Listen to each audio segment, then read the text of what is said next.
That's a long one. That'll have to wait till later. Oh, they want to talk about the use of Twin Lakes, Yeah, I'm they sure. do. It was pretty interesting It is an reading. interesting letter, but it's a long one. They have a long history of Twin Lakes, which I could, we could go into someday, but. Yes. Okay, we're going to get started here. I will call to order the meeting of the Grand Traverse County Board of Commissioners for Wednesday, August 16th, 2017. Let's rise, and Mr. Menzel will lead us in the pledge. Pledge allegiance to the flag of the United States of America and to the republic for which it stands, one nation, under God, indivisible, with liberty and justice for all. Roll call, please, Bonnie. Wheelock? Yes, ma'am. Mayor? Here. Lathrop? Yep. Gorfulet? Here. Crawford? Here. And Klaus and Johnson are excused tonight. We have approval of the minutes. We have the minutes of August 2nd, 2017, and the minutes of August 10th, 2017 special meeting. Anybody have any changes or anything? No? We entertain a motion? I'll motion to accept the minutes. Support. Moved by Commissioner Mayer, supported by Commissioner Wheelock. Any further discussion? All those in favor say aye. Aye. Any opposed? Okay. Now is our chance for first public comment. Bonnie, would you read the rules, please? Any person shall be permitted to address a meeting of the Board of Commissioners which is required to be open to the public under the provision of the Michigan Open Meetings Act. Public comment shall be carried out in accordance with the following board rules and procedures. Any person wishing to address the board shall state his or her name and address. No person shall be allowed to speak more than once on the same matter, excluding time needed to answer commissioners' questions, if any. The chairperson shall control the amount of time each person shall be allowed to speak, which shall not exceed 3 minutes. The chairperson may, at his or her discretion, extend the amount of time any person is allowed to speak. Public comment will be solicited during the 2 public comment periods noted in Rule 5.4, Order of Business. However, public comment will generally be received at any time during the meeting regarding a specific topic currently under discussion by the board. Members of the public wishing to comment should raise their hand or pass a note to the clerk in order to be recognized, and shall not address the board until called upon by the chairperson. Thank you. With that, do we have anyone who'd like to make public comment at this time? Anybody? Okay, we'll close first public comment. On to approval of the agenda. We just had one little manual change to the agenda with the numbering and the consent calendar to 5, 6, and 7 on the back, so that is the only change that I have. Anybody else? Madam Chairman, I move to approve the agenda as amended. Support. Moved by Commissioner Wheelock, supported by Commissioner Gorfulet. Any other discussion? All those in favor say aye. If we want to take something off the consent calendar, when do we do that? Next. Next? Okay, thank you. All those in favor say aye. Aye. Any opposed? Okay, we have an agenda. Next, the consent calendar. Bonnie, please. The purpose of the consent calendar is to expedite business by grouping non-controversial items together to be dealt with by one commission motion without discussion. Any member of the commission, staff, or the public may ask that any item on the consent calendar be removed and placed elsewhere on the agenda for full discussion. Such requests will be automatically respected. If any item is not removed from the consent calendar, the action noted, receive and file, or approval, is approved by a single commission action adopting the consent calendar. A, receive and file. Number 1, Grand Traverse Conservation District Monthly Report, July 2017. Number 2, Department of Health and Human Services Board Minutes of June 30th. Number 3, Road Commission Monthly Report. Number 4, Staff Report.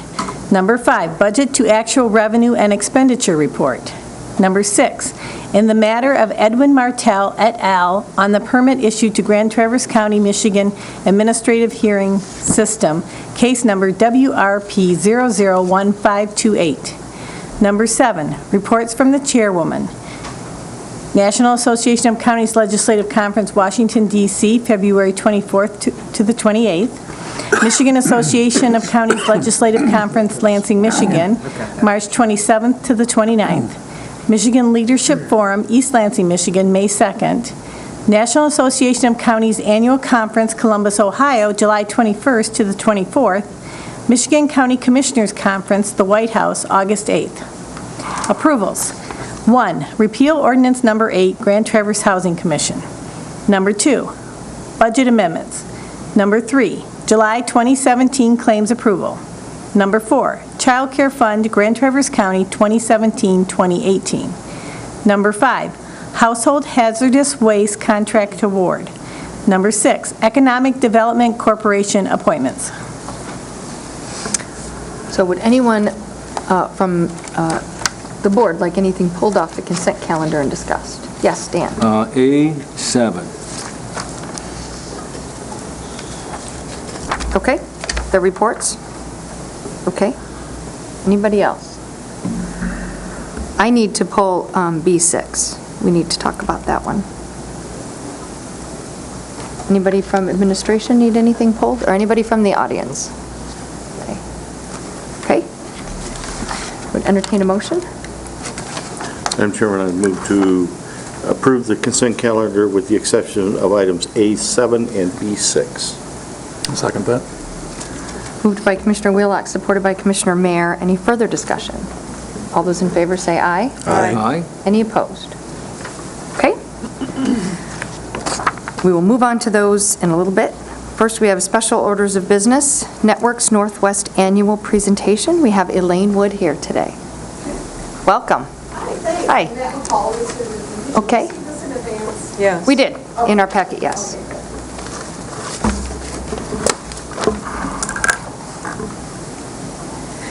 Matt is with me here this year because this is the last time that I will be before you presenting our annual report since I'm retiring at the end of the calendar year.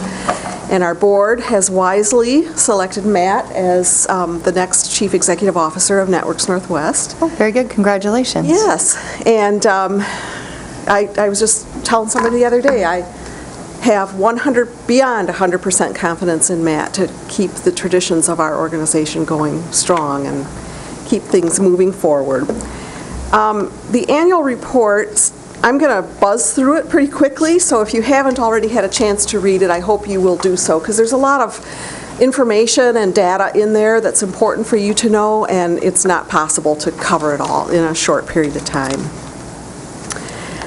As you know, everything that we do, we categorize into 3 areas: talent, business, and community. But we've long looked for a way to show how those forces all interact with each other. And we finally came up with this little circle diagram on page 2 there in the letter that you see, how these 3 things fit together. And we see this in our work every single day.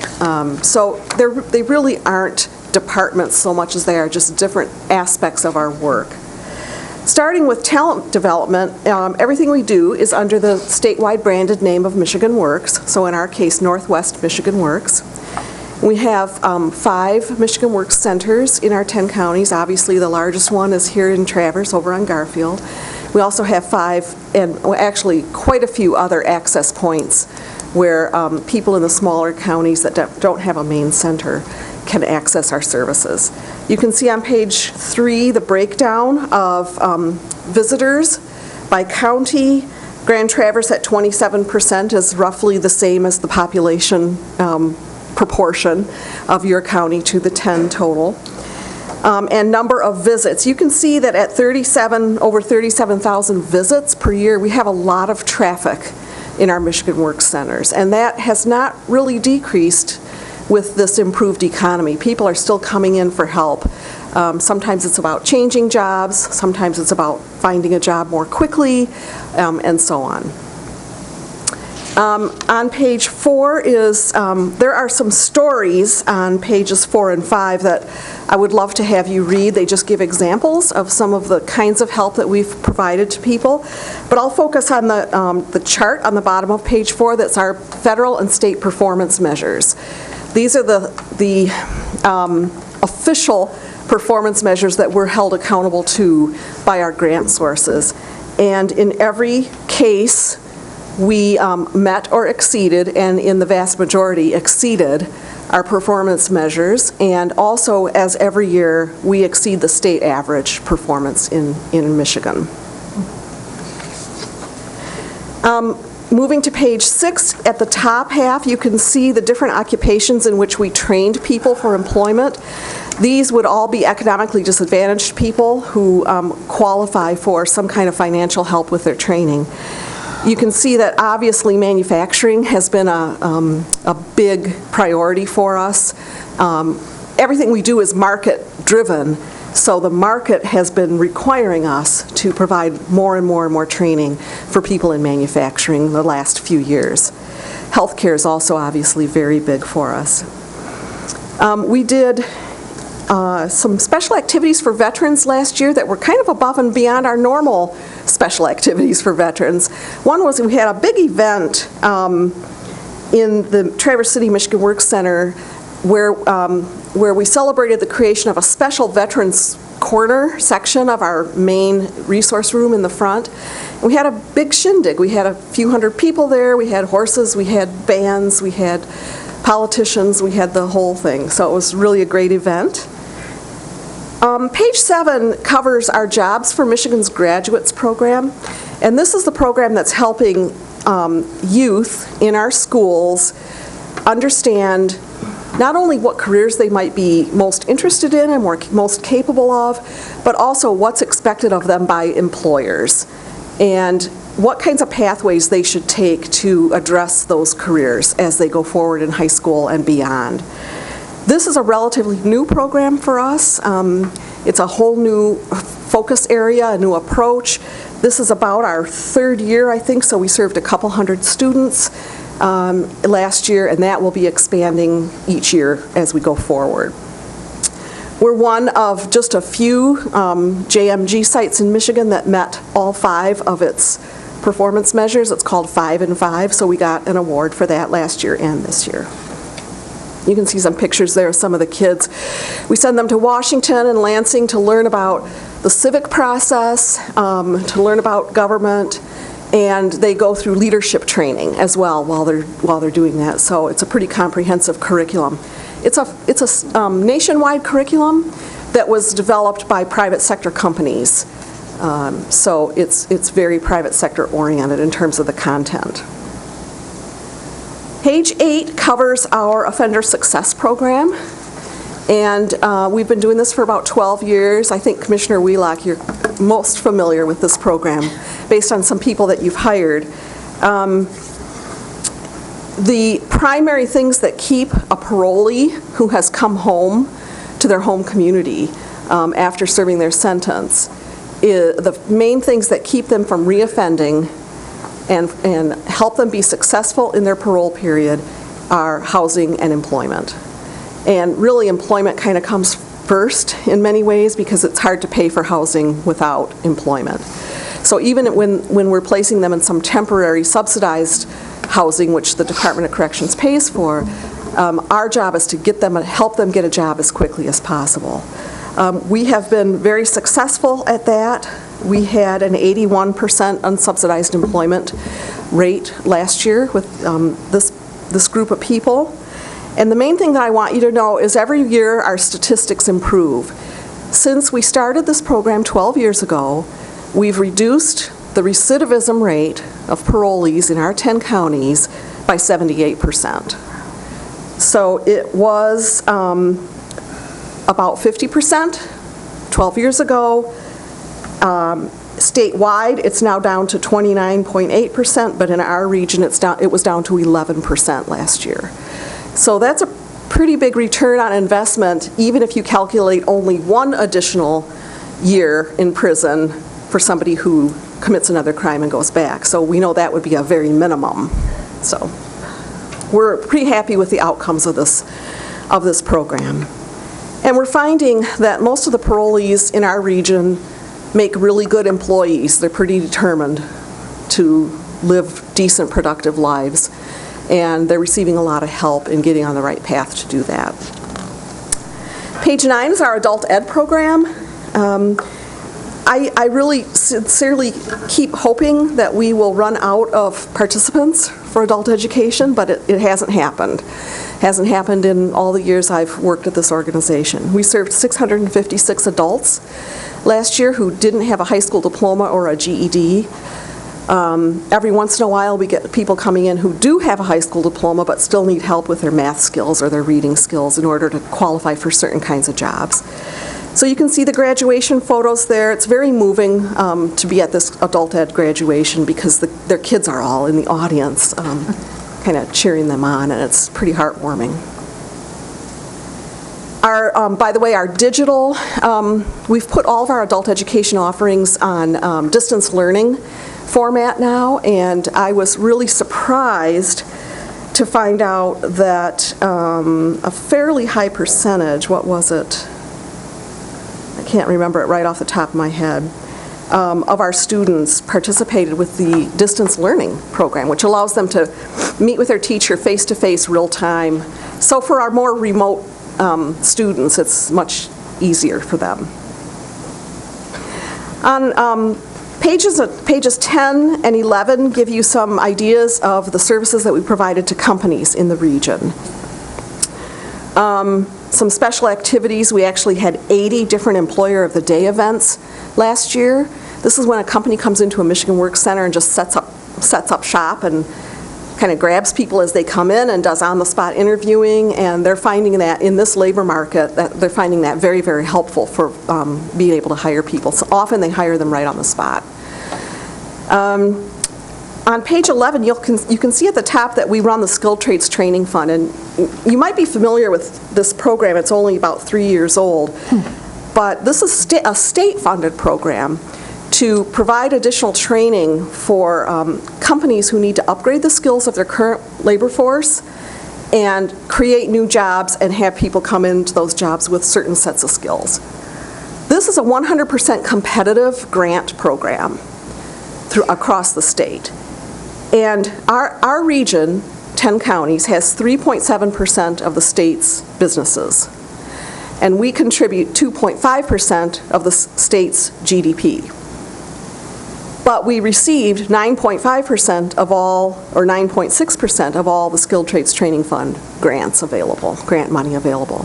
So we're really outperforming what would be our normal level of resources on this, and bringing all these resources into our companies to help them train people. On the bottom of page 11, you can see by industry code and by county the types of businesses that we served. And obviously, Grand Traverse is by far the largest portion of that. Page 12 tells you about Newton's Road, which is our newest program. This started out as a small private nonprofit of parent volunteers who came to us after a couple years and said, we need help, we need staff, we need a structure around us, we need help with administration and finance and so on. So our board said yes, and they took this program on. It's not 10 county wide yet, it's really mostly Grand Traverse area focused. It will be expanding over the next couple of years. It's mostly funded through private company donations. We have right now 40 3D printers placed in 38 different classrooms, elementary school, middle school, and high school. And we provide technical assistance to the teachers to help them learn how to incorporate the 3D printers into any subject matter in their classroom. We also hold something called the Gutter Derby, where the kids have designed and created a product and then they race it. It's kind of like the Pinewood Derby from Boy Scouts. So a lot of fun. You can see the pictures there. Page 13 is our Small Business Development Center. This is no-cost business counseling services to small and medium companies, not all startups, but some startups, and a lot of growth companies, actually. So the key points on that page are the new capital invested as a result of this program, almost $6 million, and the annual sales growth as a result of this program, $5 million last year. The Regional Business of the Year was a local company, Press On Juice. You can see that highlighted on the bottom. Page 14 highlights our Procurement Technical Assistance Center, which is the program that helps companies get government contracts, helps them get accustomed to responding to bids from the federal or state government for work. And we cover not just our 10-county region, but also the entire Upper Peninsula for this program. And last year brought in $165.6 million of federal contract work to local companies, and that's calculated as a 435 to 1 return on investment. So that's a lot of business that gets brought in for the amount that it costs the staff to have the staff to provide this kind of help to the companies. I don't know if any of you have ever tried to get involved in government contract work, but it's a morass of really difficult red tape and regulations and, binders this high, literally, of pages of rules. And it's very hard for small companies to deal with that. But once they learn and they get bid matches from us on a weekly basis, things that their company might be capable of doing, it really simplifies the process for them. Also, our Global Trade Alliance has been very active and successful. We cover 3 regions, Northwest, Northeast, and the Upper Peninsula with this program. Our sales increases due to increased exporting last year were $68 million across rural northern Michigan. That's a lot. That's a lot of business impact due to getting better at exporting, and many companies of different kinds are involved in this. You can see from the numbers that about half of the companies we serve are from our 10 counties. Matt, do you want to cover the community development stuff? Sure. Okay. So, our community development activities range from federal, state, and local programming. At a federal level, we're considered the Economic Development District for the 10 counties, so that's a designation through the U.S. Department of Commerce Economic Development Administration. And what we do through those activities are really strategic planning, macro level economic development planning for the 10 county area. At a state level, just a sampling of the programs, we act as the MDOT liaison for the 10 county, assist MDOT on planning matters, on road ratings. I know on an annual basis we come in front of you and talk about the quality of the roads, and we do that in partnership with the local road commissions. Another thing that we do, we help administer the TTCI program, which is formerly TC Talus, which is the transportation planning for the Traverse City urbanized area. And then on the bottom of the page, you'll see the Rural Task Force, and what that is, through MDOT and the federal government, we act as a convener for the 3 rural task forces in the region to dole out funds, leftover federal aid funds for local road projects. So basically we facilitate that conversation between all the Act 51 agencies. So in our region, that would be the Beta, that would be the city, and the road commission for them to decide what are the best uses of that money. Another thing that we do, and it really mimics what we do at the talent and business side of things too, in the sense of being demand driven. We take that very serious, and how that represents itself on the community development side of things is that we act as local technical assistance providers to townships, villages, cities, counties throughout our region on things like grant writing, master plans, capital improvement plans. Oftentimes that's a fee-for-service type of relationship, but it's really enjoyable because it is a program where we're reacting to the local needs and the local direction for how those communities want to go forward, as opposed to, a program, if you will. A couple of stories at the bottom of page 17. Another item relative to community development. On 18, we partnered with Northeast Michigan on these last couple of years on a project called Up North Trails, really intended to be a larger scale economic development project in the sense that we know residents and visitors alike are drawn to northern Michigan for its trail networks, the variety of trail networks, and when I say trails, that is motorized and non-motorized, really in looking at from a Four Seasons lens.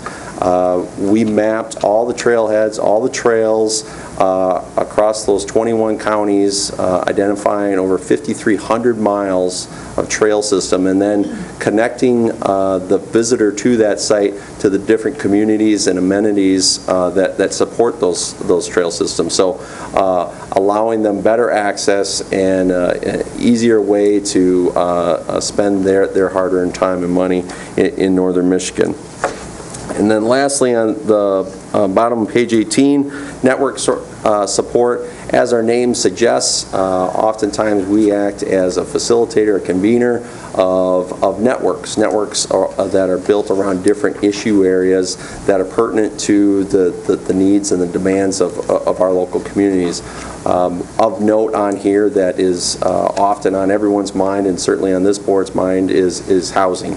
Sarah Lucas from our staff has been a leader in the region for some time on the issue area of housing, and we've done a lot of work in providing our communities as much information as we possibly can on the supply side and the demand side to help improve workforce housing availability and affordability in our region.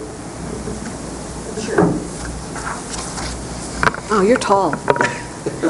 And then, just to wrap up, our financial summary is on page 19. You can see it was a very typical year last year with most of our money coming from the federal side, state at about a little over a quarter, a tiny bit of private money, and a little bit from the 10 counties. Our administration rate continues to be low. It came out at 10% last year. This fiscal year 18, it's budgeted right now at 8.2%. And you can see expenditures by service category there as well. Obviously, Michigan Works is our biggest department, so to speak, but that's changing, really. It's this year coming down to closer to half. So you'll see a different pie chart next year. And then on the back is just the list of all the members of the Networks Northwest Board from last year. Predominantly private sector representatives, lots of different public sector groups represented, and then all other required sectors are represented as well. So that's it in a nutshell, and we'd be happy to answer any questions. Questions, comments? Tom? Well, there's two big events coming up, the Housing Summit on Monday, October 16th, Right? and the one for the defense contractors, TARDEC. Yes. Yeah. Might want to mention something about those. Do you remember the date on that? I don't recall the date on that. I'd have to look it back up. Oh, There you go. Thanks. Michael's got it. Yeah, this will be the first time that TARDEC has come to northern Michigan. So, that's the Army's technical, I forget what the acronym stands for, but it's all of their systems, and we're going to try to gather at least 200 companies from Northwest Michigan to meet with TARDEC officials, and we're going to assess those companies in advance in terms of their capabilities and their competencies, and so we can get the right people in the room. So hopefully that will bring some additional defense-related business to our region. Yeah, thanks, Tom, for mentioning those. Anybody else, Sunny? Well, there's also, as long as we're talking about dates that all of us have on calendars, October 6th, there's going to be a manufacturing day. Yes. Actually, I'm meeting with a group of machinist manufacturers tomorrow, and they're very interested in figuring out where they find tradesmen to do these jobs, and they have a serious problem. And I'm meeting with them tomorrow to see if there's anything we could do to help them and deal with that, and I appreciate anything that Michigan Works can do. We've met with the people from NMC, we've met with the people from Baker College. We're still trying to put it together, but the bottom line is all of the skilled trades in our community are struggling to find people. and I have a lot of feelings about why that is. I think there's a huge misconception of what those jobs are. We historically told all of our kids, you go to college, you'll have a white-collar job. But the problem is somebody's got to be able to do these other jobs. Right. And they're very well-paying jobs. And exactly my point. A machinist that can run a CNC piece of equipment or a robotic piece of equipment is, in a matter of a few years, can be making those six-figure dollars. Yes. But the idea is, or the perception is that, a machinist is the old greasy, grimy thing like running the lathe in my shop, which I did most of the day today. But the fact is, today's equipment is not like that. The technology that's required to operate today's equipment is huge. I'm very excited to see the amount of manufacturing work that you've done, but we are not meeting the need. We are not. We need to keep that out there, that we are not meeting the need for the manufacturers in our community. We can talk all we want about bringing more jobs, trying to bring in these contracts from the government or whoever, but if we cannot identify the workforce to fill the jobs, we still do not meet the needs of our community. Right. And you're exactly right, and it's a statewide issue and really a national issue.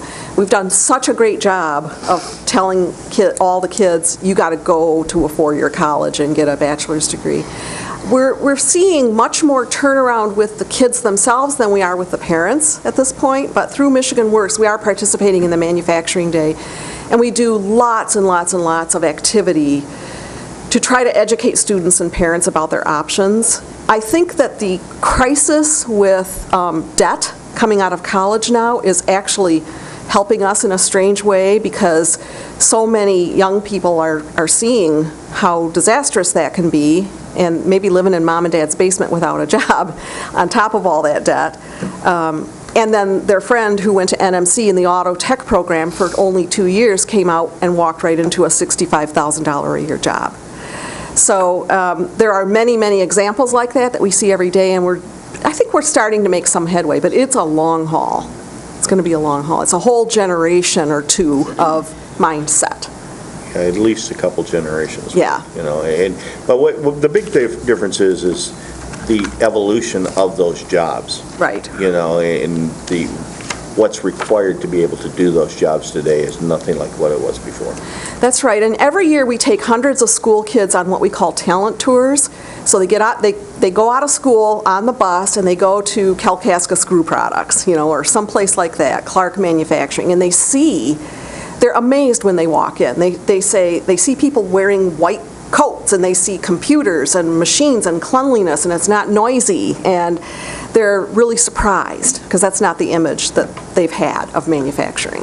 But they have to look at it from both sides. I'm working right now with Baker College to bring a group of students into our facility during business hours, because you need to understand that a welding program isn't two pieces sitting on a fixture on a bench every time.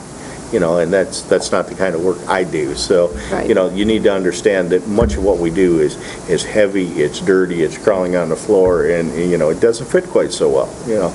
But that's an important part of the job. So, as you look at going to school, I recently hired a young man that had went to NMC. He took off and he went over to, I believe it's in Oscoda, the Moran Ironworks facility over there. Spent 6 months over there, a huge amount of money to do that, and worked for me less than 90 days and said this work just wasn't for him. Oh. And it's like, how did you get to here before you realize what the job entails? That's a failure on the part of the training that he received, because he should have learned the reality. A lot of people dropped the ball in between where he was at and where we ended up. Well, Elaine, you and I know how many people got a teaching certificate and they spent 1 year and said, this is not for me. I think both of us did that, didn't we? It happens across all. Yes, and that's because my parents told me, you should be a teacher. That would be the perfect thing for you. And so I just kind of blindly did it.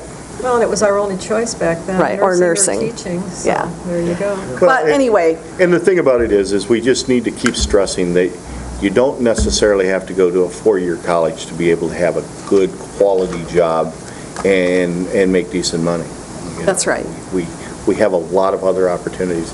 Matt, if you could make sure I have some couple of these extra copies when you leave, because I'll Sure. hand those out tomorrow when I meet with these other folks. So just on a personal level, I would like to thank the county board. It's been a 42-year relationship between me and this board and our organization, and it's been incredibly positive and supportive and healthy all those years, and I'm really going to miss it. I'm really going to miss it. So Enjoy your retirement. thank you. I'm earned going to it. try. I'm not sure I'll be successful. I might flunk. But, You've you earned know, like Tom, he's flunked a couple times, right? Thank you very much. Very, very good update. Thank you. Okay, Thanks, Jack. thank you. We're going to move on to the items removed from the consent calendar. Dan? Okay. A7. This is item A7, and it has to do with the amount of travel of our chair, our board chair. And the reason I bring this up is that I represent my constituent taxpayers, and I was surprised by the number of comments and calls and questions about this. And I want to read 4 or 5 of the questions. I don't expect to be answered tonight. I just want you to realize what people out there are asking. And they want to know, how much is all this costing our county? Well, the county has money problems. How can she justify all these trips? How many trips did the board chair go on this year, and how many more are planned to the end of the year? How much has she spent year to date? What does she expect to spend by year's end?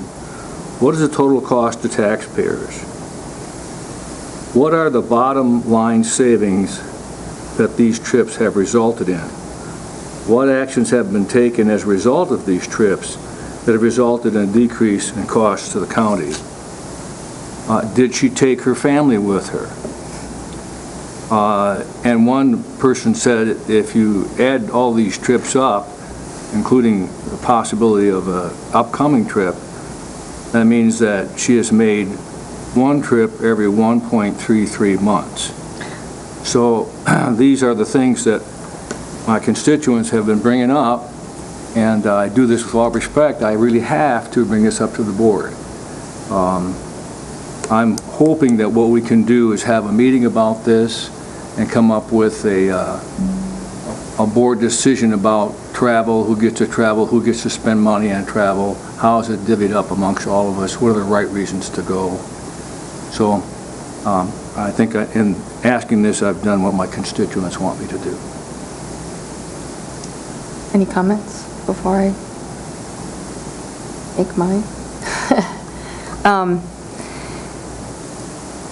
I do feel that I've provided the reports on the things that I've learned and the things that I have gone to and why.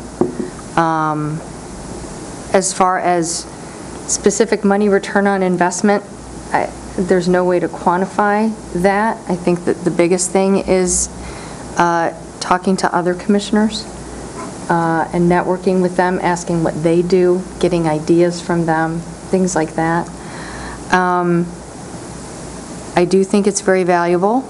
I have let everyone on the board know of these educational opportunities that we have offered to us from Michigan Association of Counties and National Association of Counties. It was open to anyone who had the time, who wanted to go. There is money budgeted for conferences and for travel.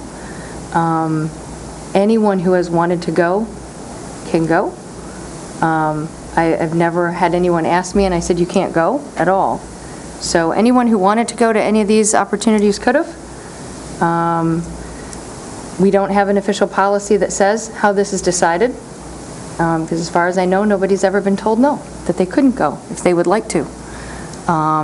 They are educational opportunities for us to learn how to do our jobs better. I think everybody up here, with the exception of Cheryl, may have been to a MAC conference so far in their career as a county commissioner. I find them very valuable. Honestly, whether or not my family joined me is I think irrelevant. If there's any extra costs related to my family, they pay them. So it doesn't cost the county anything extra whether or not my family joins me or not. So that's my opinion on it. Sonny?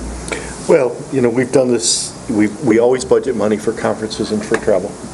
And over the years, we've done it a lot of different ways. We had so much assigned to each commissioner, and I can remember, years that Wayne Schmidt and Larry Inman begged me to allow them to transfer money from my account because I simply don't have the time to go travel a lot of times because I have a business to operate.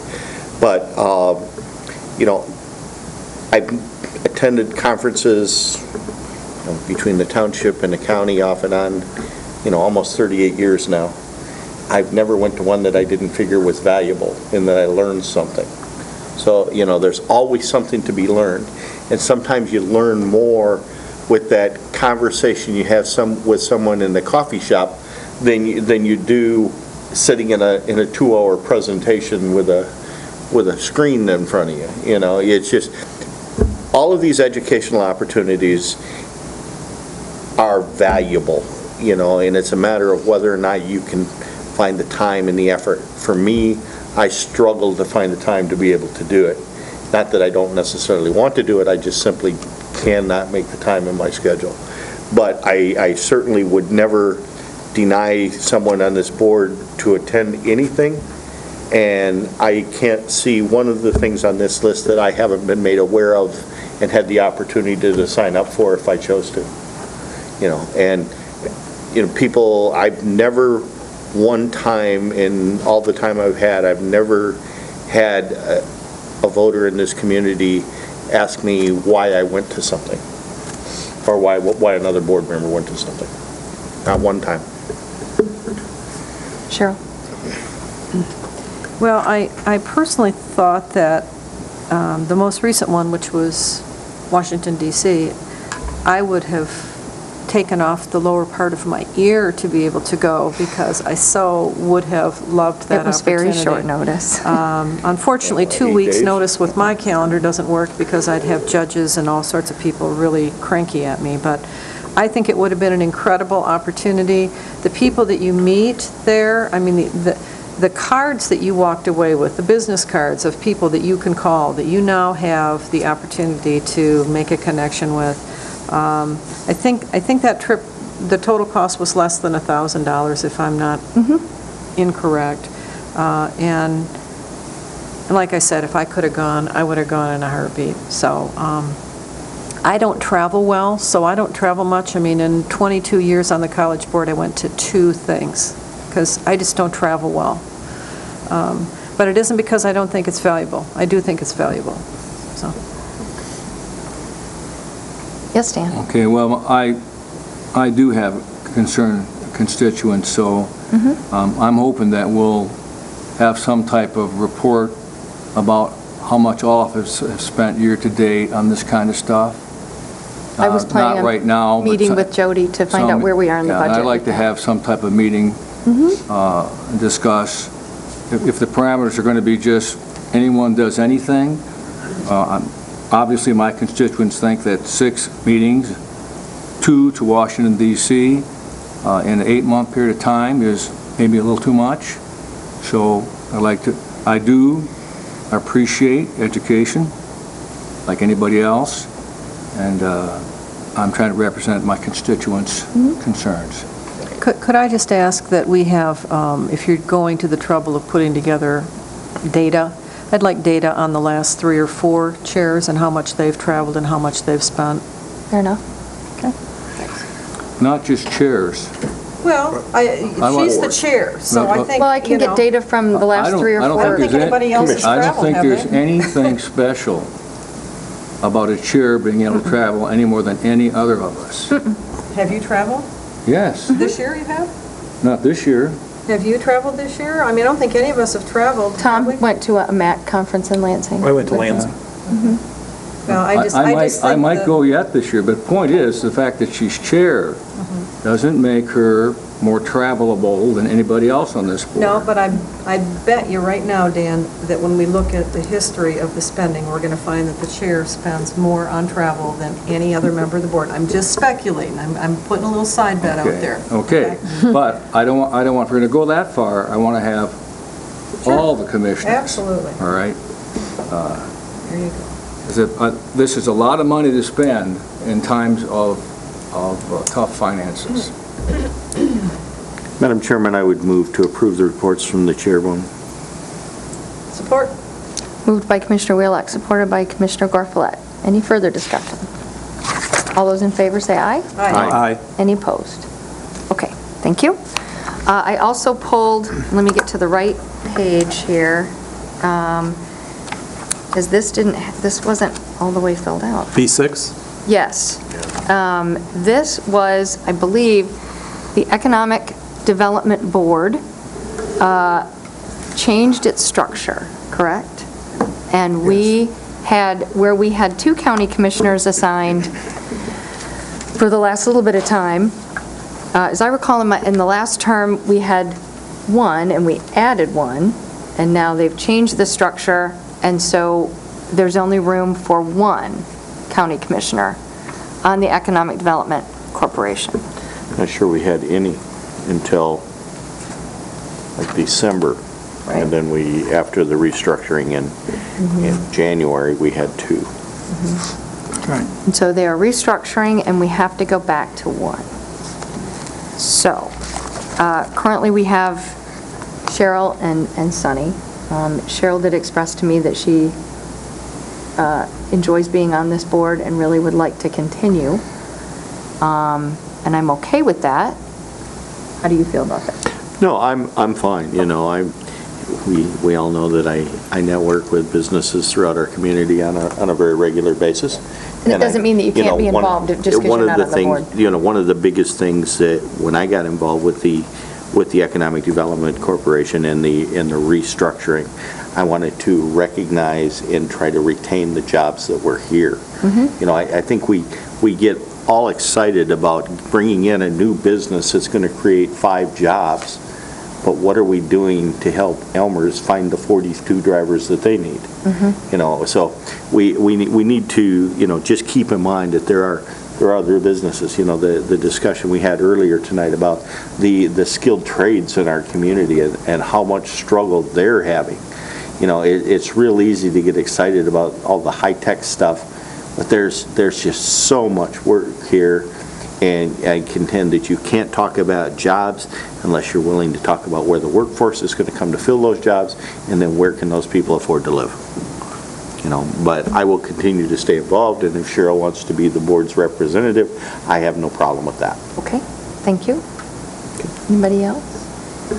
So with that, I would move that we appoint Peter Albers, Gerald Cefalo, Cheryl Gorfulet, Tom Menzel, or the county administrator, Christian Smith, Michael Naughton, Richard Lewis, Jessica Sullivan, Warren Call, Marty Colburn, and Kevin Klein to the Economic Development Corporation. I'll second it. Moved by Commissioner Crawford. Support. Bonnie. Supported by Commissioner Lathrop. Did we get that, Bonnie? Pardon me? Moved by Commissioner Crawford, supported by Commissioner Lathrop, to accept the Economic Development Corporation appointments. Thank you. Yep. Any further discussion? Tom? I was wondering why there would be 2 people from the city commission. There aren't. There aren't. There's Richard Lewis. Well, 2 people from the city, I guess. Well, No. there's 2, there's 1, 2 from the county, too. That's the 2, there's administrator and 3 the county. city citizens, there are 2 county citizens. Well, I'm not sure why we have 3 city citizens. And the airports. And the airport. Well, I guess part Oh, of it you there's have... 3 county what you have- citizens. Part of what you have to recognize... Not 2 city commissioners, though. No, there's 1 Okay. city commissioner, Okay. Richard No, Lewis, I'm that's sorry. it. Richard I thought Lewis is the maybe only Mr. commissioner. I thought maybe Mr. Carruthers was part of it, too. No? No, okay. But, you know, the fact that the citizens that are appointed to the Economic Development Fund, they're appointed because of what they do, not necessarily where they reside. You know, Christian and Michael, and Jessica, they live in the city in Warren, but the fact is, what they do is what brings them to the EDC. It's not where they reside. So the makeup is 3 city citizens, 3 county citizens, a county commissioner, the county administrator, a city commissioner, the city manager, and the airport director. Okay, so no representative from Garfield Township? No, not any of the townships, just the city. I'm from Garfield Township. Well, there we go. I can wear 2 hats. Okay, But because it's a county board, there wouldn't be anybody from any townships involved? Correct. not at the moment, no. Okay. Okay. All those in favor say aye. Aye. Any opposed? Okay. I'm opposed, actually, because I Okay. still don't understand why Roll there's no call? one from a township, so. Can I speak to that? Yeah, Yes, sure. go right ahead, and then we'll do a roll My sense call. of why there isn't is because you have to have a board that can get something done. Sometimes they get And if you have unwieldy. 27 people, you're going to end up, Yeah. not being able to get stuff done. So Mm-hmm. I would think at this point, this is a pretty new committee. I mean, it started in January. It's already having a rebirth 7 months later. That's not to say that 7 months from now it won't, rebirth itself again, but for now, But the this progress, is a pretty big, but the progress they've made in 6 months is it's amazing. phenomenal. And, adding the city, manager and the airport, I mean, those are two big Yeah, changes. the reason I ask that is because I have 3 precincts in the city, and I have 2 in Garfield Township. And then when I go to every other Garfield Township meeting, for the most part, as Cheryl goes to the other half, and, if I'm asked a question as to why Garfield Township, my constituents aren't included, that would give me some kind of ability to reply, so, Point them to me. yeah. Yeah, well, and it is mostly, I think, because boards that have so many people just become unwieldy, and it really is hard to get anything done. With many more than, well, we got, what, 9, 10, it's hard to get things Yeah, done. but- with so Well, many. the other thing is the fact And they are that represented by the county commissioners. we also advertised for positions on the EDC and held interviews and appointed people based on what they had. Now, I can't, until I've seen this list, I couldn't have told you where Michael lived anyway. Not that it really makes a difference to me.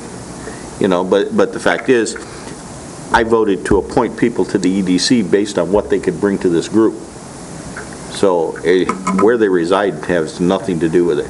And I suppose we could go back and look at the applications and the people that we interviewed and find out where they all live if it makes a difference.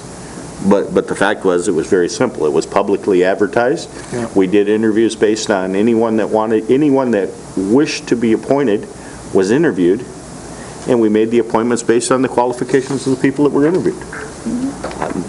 Much like Up Parks. until tonight, I had no idea where they would live. Okay, with that, Bonnie, let's do a roll call vote. Mayor? No. Lathrop? Yes. Gore Follett? Yes. Wheelock? Yes, ma'am. Crawford? Yes, so that passes. Thank you. We move on to old unfinished business. We have a couple of updates. Commission on Aging. Yeah, well, if you read the paper today, you probably got a good update on it, but Jen is going to talk to you about software and some of the recruiting and selection, and also maybe an update on where we are in terms of the discussions on the pavilions merging with the COA. As I provided an update a couple of weeks ago, we are in the recruitment process for the Director of the Commission on Aging. We've conducted 3 pre-screens, 2 on-site interviews, and we'll be scheduling 2 additional interviews with candidates. We're hoping to wrap that up in the next 3 to 4 weeks and then make a recommendation to county administration at that time regarding the recommended candidate. As it relates to software, we did issue an RFP earlier this year. One of the key driving things behind that RFP is HIPAA compliance, as well as improving the efficiency of the processing of client information and client services at the COA. We received 4 responses from vendors, 2 of which met our requirements, and so we've conducted on-site or web-based reviews with those vendors, demonstrations involving members of IT. Ming Mays, the IT director, has been heavily involved in that, as well as our COA team leaders, COA supervisors, as well as myself. We met today again as a team lead to debrief on that. and we'll be showing at our next full staff meeting to the field staff the software that we believe that we'd like to recommend that the board acquire and approve an agreement with. It'll provide some significant efficiencies. It's drop-down menus. There's a client-based portal so that families are able to access information for their families, authorized family members. It's all HIPAA compliant, so that will solve a significant issue that we've had. As it relates to the partnership with the pavilions, we've been in discussions with those. Those are very exploratory and fact-finding.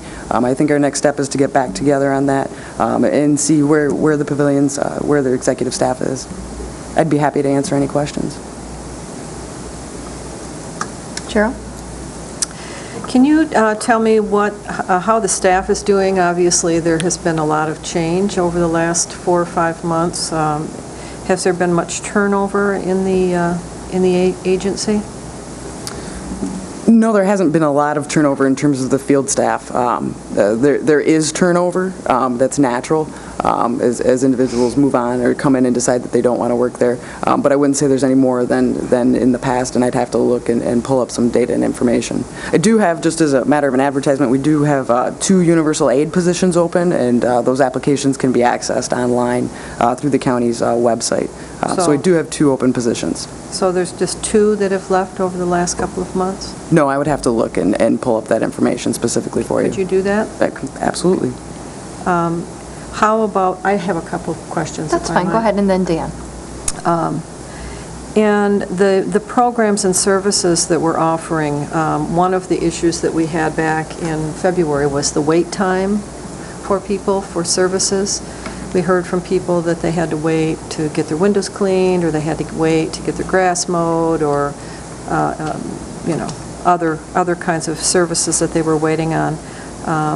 How has the wait time and the wait list, what's happened with those? So that fluctuates, and it's based on both the availability of workers as well as what the client needs. Some clients have specific requirements where they want services on Thursday, and it may take longer for an opening in the schedule for that to happen. Others will go on a hold if they're not in their home, if perhaps they're hospitalized for a period of time. And so it's a moving target on a daily basis. I would say it's been pretty steady. I think our largest wait list, and I'm looking at the numbers that I was provided today we review these during every field staff meeting on Wednesday to keep everybody up to date. If somebody has a cancellation, we try and work them in so that we can provide periodic services for clients until we can get them the actual rotation.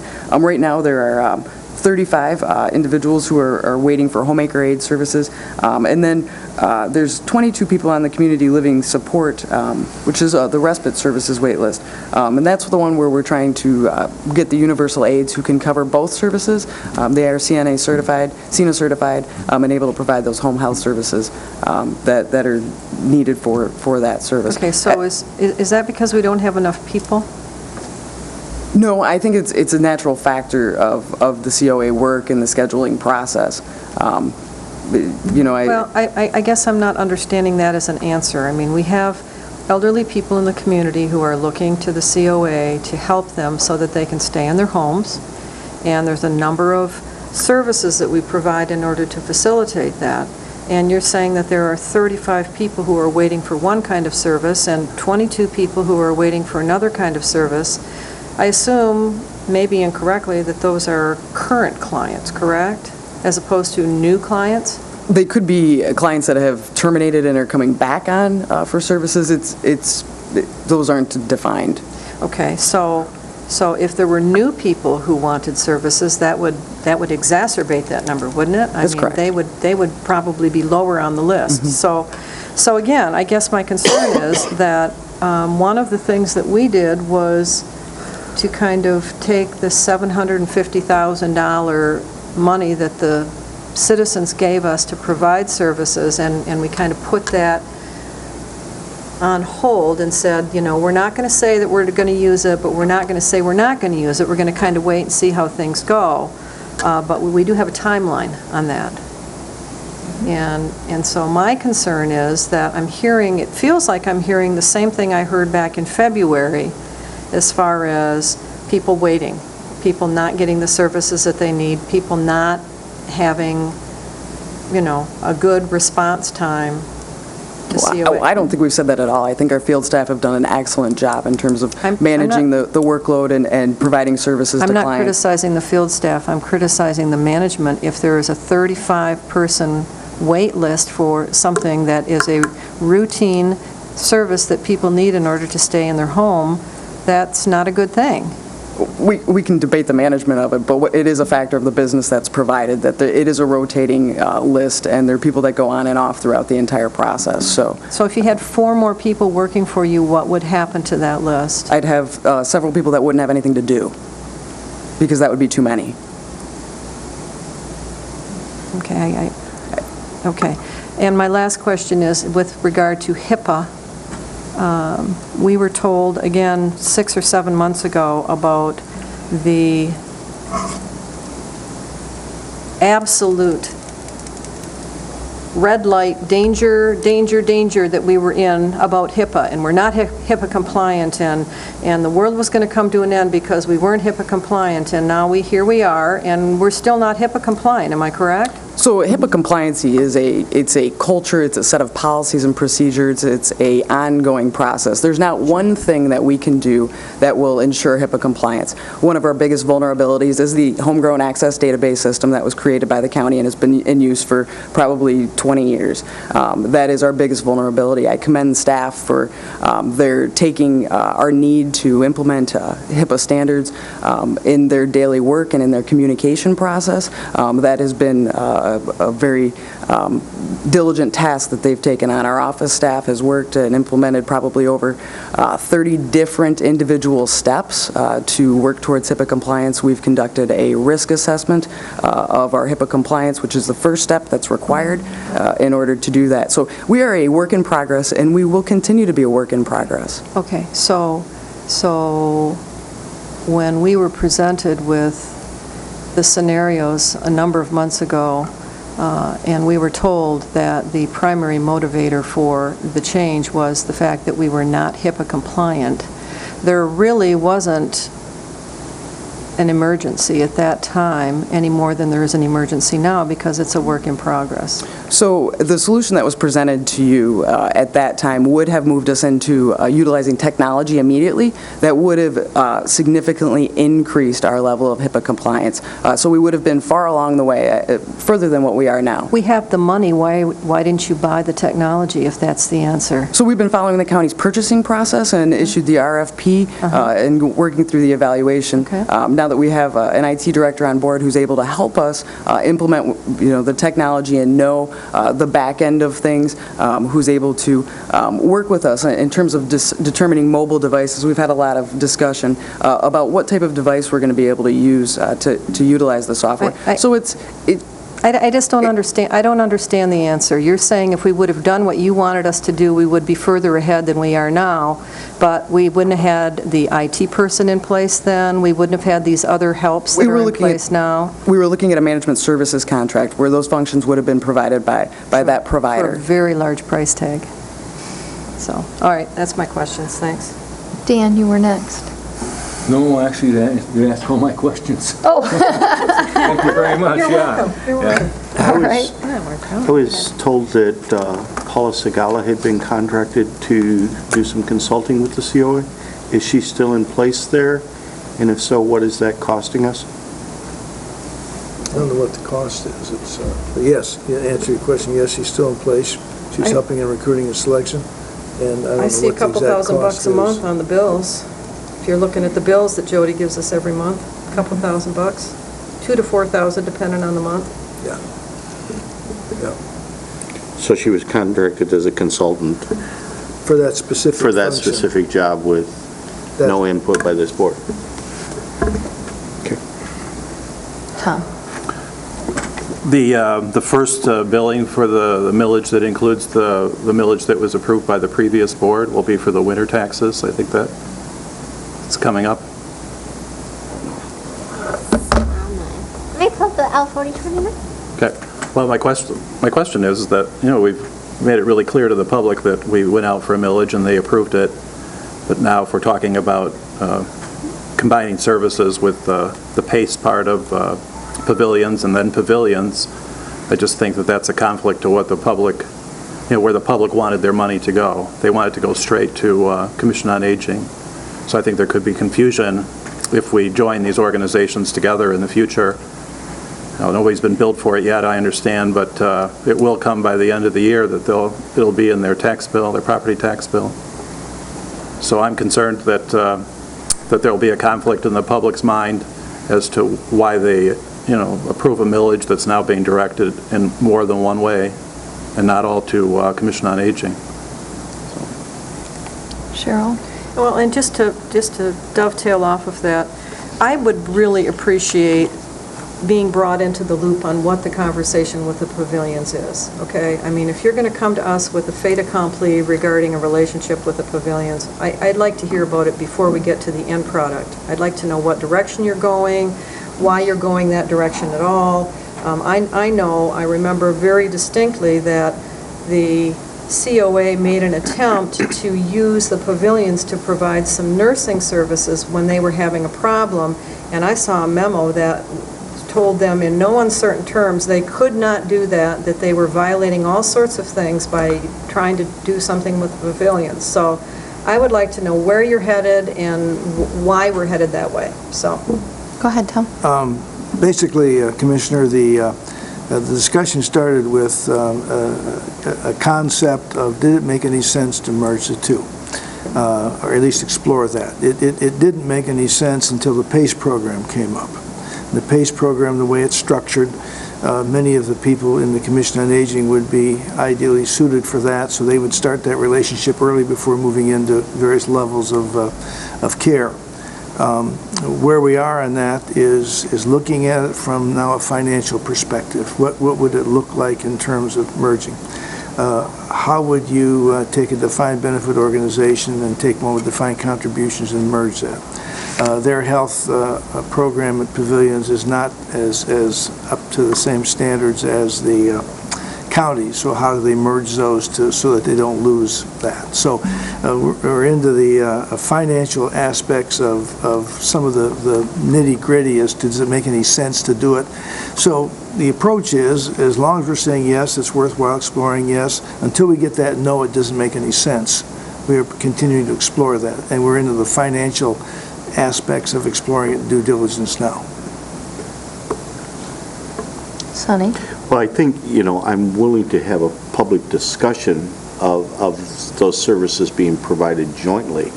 But I think we also have to remember that when the taxpayers vote money for the Commission on Aging, they expect that money to be spent on the Commission on Aging. Now, I believe that we probably, with a very open and frank discussion, can talk about the fact that we are still providing services to the seniors in our community. And by doing some sort of a partnership, we can expand those services that are available to the seniors in our community. I believe we can have that discussion, and I believe that probably the results will be that we can expand some of the services by jointly doing it.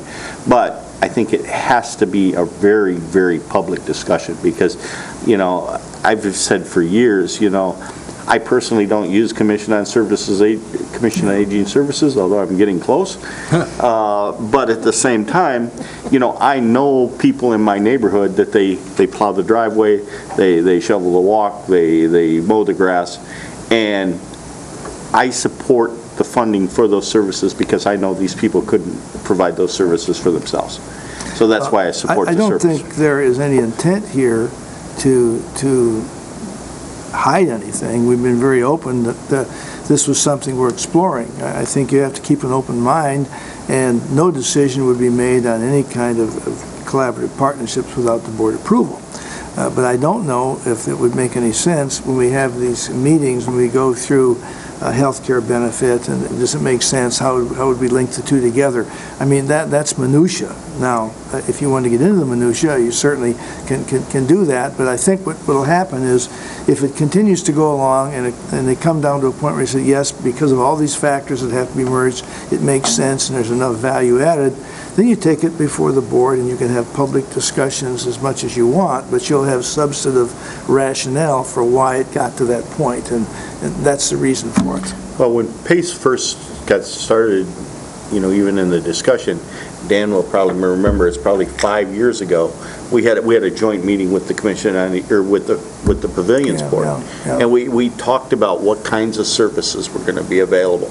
And there, a lot of that, at that point, it was bare bones. Now, much of that has been fleshed out today. Yeah. So I think maybe as we're talking about this, I don't want to get into the nitty-gritty about who gets how many vacation days. Yeah. But the fact is, when we're talking about the services that are being provided to our community, I think it would be a valid thing to have another joint meeting with the Pavilions Board or whoever's going to run the PACE program. Yeah, sure. And make sure, we don't need a duplication of services, we absolutely don't, Yeah. but we need to make sure that we're maximizing the services that we're providing. Well, this has gone on for quite a while, because I remember about 4.5 years, I had a meeting with them when I ran Beta in terms of being the transportation vehicle for them and how that would do, and could we get grants, and would we, have to add additional buses and stuff like that, and could we go outside the county boundaries, or, I think it's worthwhile exploring, and if it can improve services, as you say, by better allocation of resources, and they have, I think, a good management team, it's worth continuing that discussion between the staffs. Dan? Yeah, this is kind of exciting. It seems like a problem, but correct me if I'm wrong, we've got a bundle of money waiting to be used for our seniors. Am I correct? That we're not giving back to the taxpayers? For the We moment, haven't yes. assessed it yet, Yeah. is what we haven't Okay. done. We're not- We didn't approved it, but officially do We just that. haven't sent them the bill. Okay, so what kind of timeline do we have to make this decision? I mean, when do we either have to approve it or not approve it? When is that deadline? Jody was looking that up, I think. Oh, well, the L4029 was approved by this board, so the treasurer could speak to the then taxing authority, but otherwise, without any other action to amend the L4029, we would proceed with issuing the winter tax bills with the full, Including with a full millage levy. Without rolling it back. I see. So, What's the deadline for amending that to roll it back? So that would be a question for the equalization director, Jim Baker. I'm happy to find out that date for you. Okay, and because I know it's in the fall. Okay. Well, the fall's coming, that's I know. kind of why we raised the question, so. Yeah. It's in September at some point. Okay. Yeah, I mean, If you could. September's like next week, or a week and a half from now, so. I guess We'll find out the date. I don't feel negative about this. I know many times I feel negative, but I don't today. It looks like if we're going to ask taxpayers, and we have to make our minds up, it'd be nice if we knew what we were going to do with that money, and how we were going to justify the use of it. Maybe a beautiful piece of software to help them. I don't know what, but to just collect it and then say, now we'll decide what to do with it. Carol? Yes. I just want to clarify, I'm not the least bit interested in what you're talking about right now as far as benefits and all of that. Yeah. I'm interested in what is the global picture? What are you envisioning that Pavilions is going to be able to do for COA that COA isn't able to do for itself? Because I don't see Pavilions shoveling snow, mowing grass, No. cleaning windows, clipping toenails, helping prep vegetables, which is what one lady talked about at the last meeting. I don't see them doing any of that, and I see that as from what I heard from the however many people sat here at that meeting, COA makes it so that I can stay in my home, okay? Pavilions doesn't do that. So it's a continuum of care, as Tom mentioned. So it's before they would reach that, perhaps that skilled nursing level of care. So the services, and I want to say the services at COA would be maintained. They would not change. Those are entirely expected to stay the same. I think what we'll see is we'll see better access to internal resources. We have one RN on staff right now. they have lots of RNs on staff. They have a CNA training program. I've got staff at the COA who are interested in expanding their personal training and getting the CNA certification. It would provide access to the educational opportunities at the pavilions. So because they're a larger organization, they're richer in those resources that can positively impact our seniors as well as our staff, and that's why we're looking at it. I think from a client perspective, if I may, I would think you would have a better awareness of when they need additional help going forward if they're linked together. I think a lot of people could fall through the cracks in terms of we need pavilions care, and then there's this gap before it's actually recognized. If they're all in one unit working together, I think you'd have a more unified approach to it and probably get to people quicker to help them when they go through the various aging process.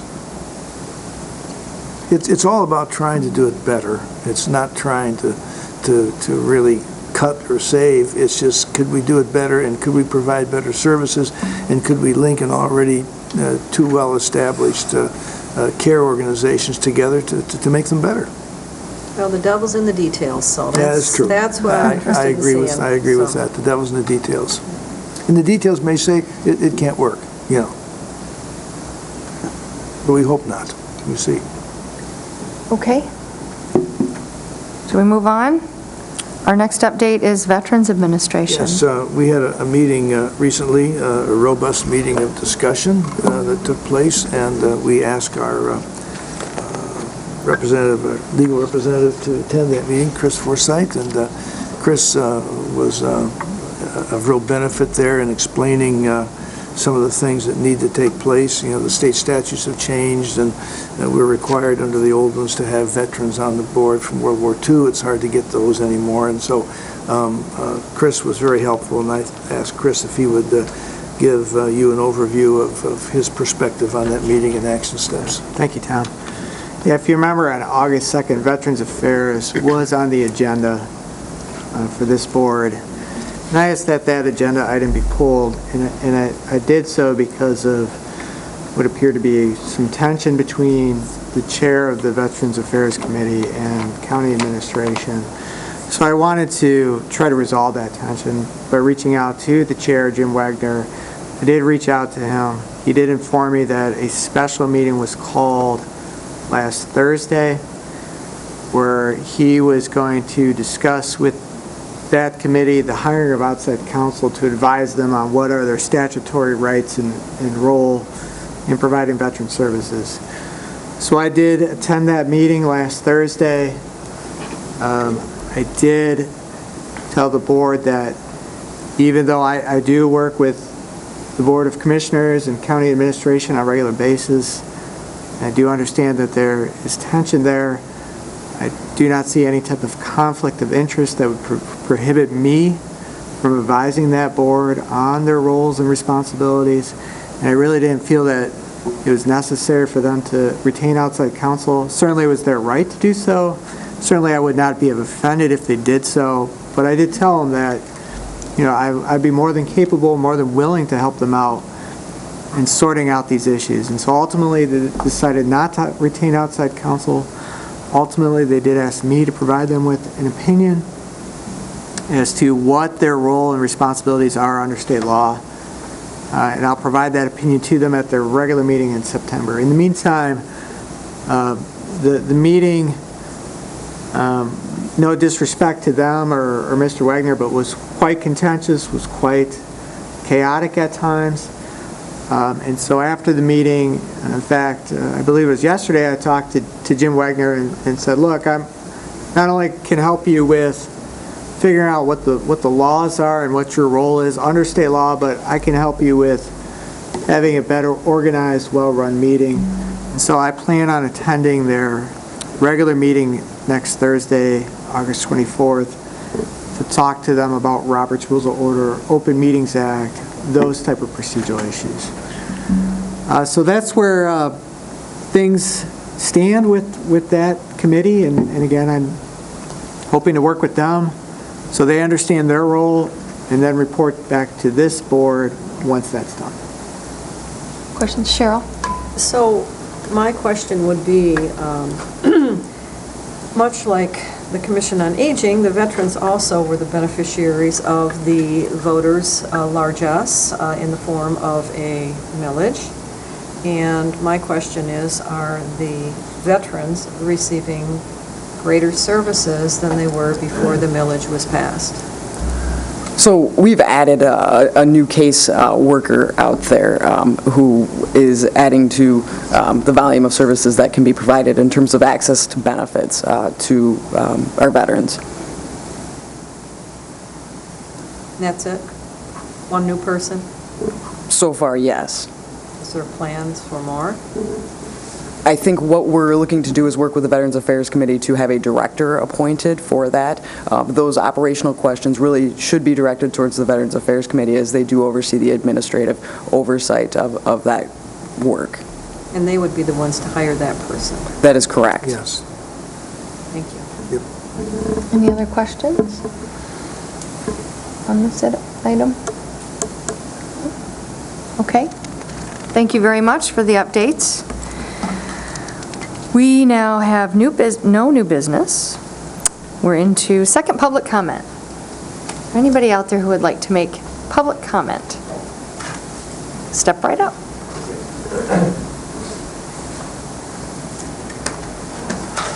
Good evening. Good evening. Hi. I'm Chairperson Crawford, members of the Commission. My name is Michael Naughton. I'm the Treasurer of the Grand Traverse Economic Development Corporation, and I'm here to say thank you. Thank you for two things. In January, thank you, Ryan. Second. In January, I got an appointment to a 6-year term. This is, I think, a really great move. Not just because it's me, I'm any old guy, but I think the county is showing real leadership on this and wants to create an organization that's hungry, and we are hungry. One of the things I want to point out is we're putting together small victories, but small victories that have a big impact. The CAR Conference, for example, has been in our backyard for 52 years. This is the first time this county, this region, and Traverse City, who we have a wonderful partnership with, were present, accountable, and really made a difference. Many of the commissioners were there to enjoy the technology and things that were happening, and it was exciting. And it's exciting because another thing I want to say thank you for is the change that went through tonight helps us compete with other areas downstate. They're competing with us now. Traverse City's on the map. Detroit and its Economic Development Corporation works with Wayne County. So does Grand Rapids with Kent County. So does Ann Arbor with Washtenaw County. Today, Traverse City works with Grand Traverse County. Our partnership couldn't be better. One of the things that I want to, in fact, update Commissioner, I've got a little bit of time, update Commissioner Gore-Follett on is partnerships that we're doing. Networks Northwest, their PTAX division, and the Grand Traverse Economic Development Corporation have been partnering, as well as Traverse City. I'm putting together an October 12th, 2017 event that is the first thing, it's the first time this has happened. The acronym is TARDEC. The flyer is on my iPad. I'm happy to show it. And this is a TARDEC industry outreach event. This has literally never happened up here. This is happening because of your EDC. We've invited 450 businesses, so to go to Commissioner Wheelock's point, we're bringing downstate up here to show them what we have in our county, in our city, in our region. And so we're making great strides. I think that this new platform that we have is going to help us work on the infrastructure that we're putting in place. The city is an important component of that. The airport's an important component of that, as well as the individuals that are on the commission. So just want to say thank you. If there's questions, I have 40 seconds. I'm happy to answer them. But thanks very much. Thank you, Michael. Thank you. Again, thank you for your time, because you guys have put in an awful lot of time in this process in the last 6 months. Good thing you're It's young. amazing. Thank you. Anyone else for public comment? Do you have a public comment, ma'am?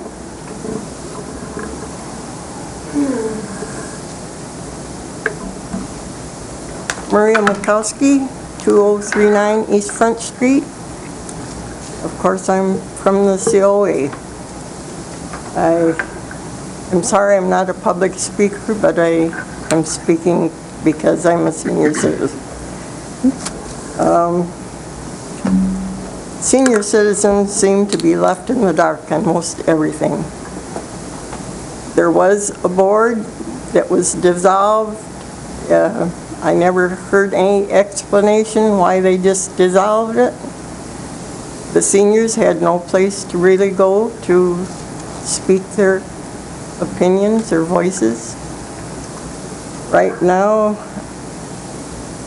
I certainly hope that until Vicki is put in charge, that no one will be assigned to the Commission on Aging. I think it needs to be a little bit more review of it. From my prospect, it seems like the COA is turning into a business rather than for senior citizens. The health department's involved with choosing somebody, H&R, the pavilions, and Jim DeHaan. Where is the seniors' voice onto it? It's a business deal rather than the good of the city, the senior citizens. And I have heard that people that need vouchers for going to the doctor, one lady that has dialysis 3 times a week, having difficulty getting vouchers. She was told she could get 4. I don't know any more about it than that, other than she was unhappy with being able to get proper vouchers. But it seems like the COA has had plenty of money, and yet they're very stingy in being able to provide for us. I guess that's about all I have. But thank you. Thank you very much. Anybody else for public comment this time? Oh, okay. Moving to Commissioner Department reports. I have a couple. Okay, go ahead. I was asked to make a couple of reports. Lori Wells from the Senior Center, which is part of Parks and Rec, which I sit on, asked me to announce that the Senior Center Network received a $5,000 grant to upgrade their computer learning lab from Charter Spectrum, and that's going to be used to update their equipment and pay for instructional support for seniors who want to stay tech savvy. Also, that the Senior Center hosted 40 local business leaders and elected officials in the 23rd Annual Memorial Shuffleboard Tournament. And that was fun. That was fun and a It big was. success. And Dan and Peg Yankoff sponsor that. So they have kept the courts in great shape, and that's a great event. My other announcement is from Parks and Rec, and I think you saw it in your packets as well, but the playground ribbon cutting ceremony, Friday is for the preview cutting, and that's at 11:30 Friday morning. You all are invited to that. Chamber of Commerce ambassadors, the Falconers, and people like us if we want. Then Saturday is the public ribbon cutting ceremony, followed by lunch and a community day. That runs from 11 to 2. That's sponsored by the Friends of the Easling Pool and the Parks and Rec Department. And there's going to be all sorts of fun stuff. There's new car test drives, live music, carnival games, free food, a Norte cycling scavenger hunt, a dunk tank, free swimming, and a chance to try out the Wise obstacle water course. So there you have it. So there's not 2 ribbon cuttings, it's 1, right? There's one two. on Friday that's like a kind of a private one for the big donors, of which you get to go to if you want to. And then a there's public the one. So public there's one two. on Okay. Saturday. That's correct. That would make 2. 1, 2. Yes. Dan? This August 26th, Cherry County Airport is going to have an airport open house, and it will be to honor Colonel Demis T. Craw, Grand Traverse County's only Medal of Honor recipient. It's going to be a fabulous ceremony. His son is alive, Nick Craw. When he arrives at the airport, they're going to do a water cannon salute on his airplane. There's going to be decorated generals meeting him at the airport. The ceremony is the 26th. The VIP luncheon starts at noon and goes to 1:30, and many of you have gotten and responded with RSVPs. At 1:30, the ceremony starts. We have some fabulous speakers.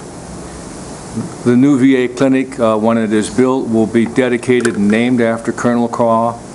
And most especially, we're going to be unveiling this most spectacular, large plaque that has his name and face and story sculpted in it that will forevermore be in the main hallway at the Cherry Capital Airport, as he was an aviator.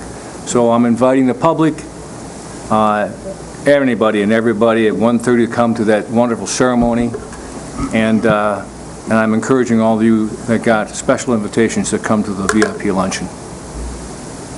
Thank you. Sonny? One thing, if I fail to forget, Sunday, August 20th, from 11 to 2, Long Lake Township will be celebrating its sesquicentennial, 150 years of Long Lake Township. Wow. They're going all out with games and a pig roast and a picnic, and I hope anyone that can possibly attend, let's celebrate Long Lake Township. Let's celebrate our communities, because they are important. Okay, thank you. I have a couple things. September 5th, Tuesday, the day after Labor Day, will be the first day for our new county administrator, Vicki Uppel. I'm going to speak to her on Friday morning this week regarding how does she want that to look? What does she need? What does she want?